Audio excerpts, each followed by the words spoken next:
સુરતથી મળી રહ્યા છે મહત્વના સમાચાર। સુરતમાં માથાભારે ચિરાગ ગોટીની શાન ઠેકાણે આવી છે। ચિરાગ ગોટીનું ઘટનાનું રિકન્સ્ટ્રક્શન કરવામાં આવ્યું, તેને લઈને વેડ રોડ વિસ્તારમાં રિકન્સ્ટ્રક્શન કરવામાં આવ્યું। એસઓજીએ ચિરાગ ગોટીનું ને લઈને અને ઘટનાનું રિકન્સ્ટ્રક્શન કર્યું હતું। ત્યારે ચિરાગ ગોટી જાણે સુરતમાં આતંકનું બીજું નામ બની ચૂક્યો હતો અને હવે ધીરે ધીરે લોકો બહાર આવી રહ્યા છે। લોકો પર જે તેણે ત્રાસ ગુજાર્યો છે તે હવે લોકો વિડીયો દ્વારા પણ બહાર લાવી રહ્યા છે।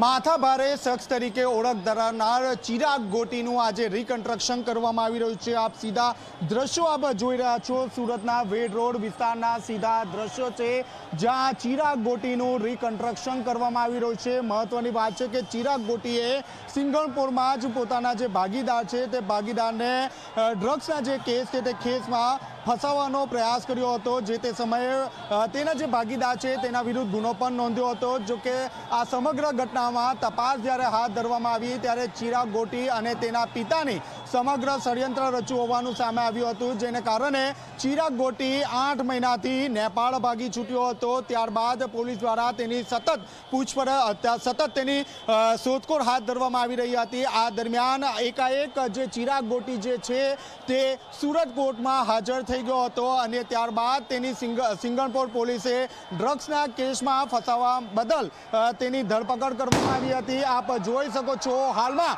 ગુજરાતમાં પહેલો એવો કિસ્સો હશે જેમાં આરોપીના રિકન્સ્ટ્રક્શન દરમિયાન આટલી મોટી જે ભીડ છે તે ભીડ જોવા મળી રહી છે। આપ જોઈ શકો છો, અહીં પોલીસ ટપલી ડાઉન પણ કરી રહી છે, હળવો લાઠીચાર્જ પણ કરવામાં આવી રહ્યો છે। આપ જોઈ શકો છો, સિંગણપોર પોલીસ, અહીં કતારગામ પોલીસનો કાફલો ઘટના સ્થળે આવી ચૂક્યો છે। ત્યારે હાલમાં જે આરોપી છે તે આરોપીનું રિકન્સ્ટ્રક્શન કરવામાં આવી રહ્યું છે।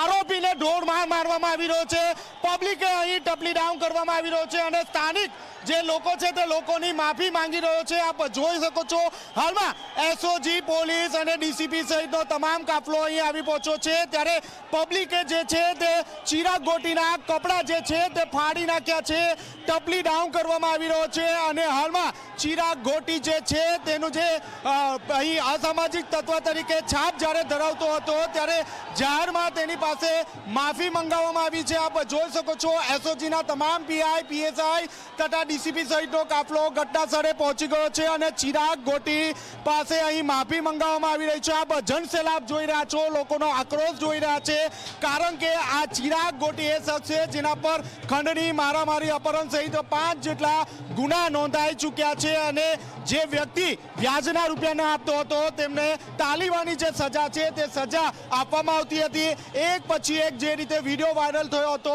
ત્યારબાદ પોલીસ દ્વારા કાર્યવાહી કરવામાં આવી છે। એસઓજી પોલીસે પણ તેની ધરપકડ કરી છે અને હાલમાં જે રિકન્સ્ટ્રક્શન છે તે કરવામાં આવી રહ્યું છે। ગુજરાતની પહેલી એવી ઘટના હશે જેમાં રિકન્સ્ટ્રક્શનમાં આપ જોઈ શકો છો, હજારોની સંખ્યામાં જે લોકો છે તે લોકો અહીં આવી પહોંચ્યા છે। ઢોલ નગારા સાથે રિકન્સ્ટ્રક્શન કરવામાં આવ્યું છે અને ચિરાગ ગોટી સાથે ટપલી ડાઉન કરવામાં આવ્યા છે, તેના કપડા પણ ફાડી નાખવામાં આવ્યા છે। પોલીસે ચુસ્ત બંદોબસ્ત વચ્ચે તેનું રિકન્સ્ટ્રક્શન અહીં કરવામાં આવ્યું છે। કેમેરામેન પ્રશાંત દીવડે સાથે ચેતન પટેલ, ઝી મીડિયા, સુરત। તો ચિરાગ ગોટીનો જે રીતે આતંક હતો સુરતમાં અને અત્યાર સુધી લોકો પોતાનો અવાજ દબાઈને રાખ્યો હતો, પરંતુ હવે જે રીતે ચિરાગ ગોટીને પોલીસે પકડી પાડ્યો છે અને તેના પર એક બાદ એક ગુનાઓ સામે આવી રહ્યા છે, ત્યારે લોકો પણ હવે બહાર આવી રહ્યા છે અને તેમના પર જે અત્યાચાર ચિરાગ ગોટીએ ગુજાર્યો હતો તે પણ હવે બહાર આવી રહ્યો છે।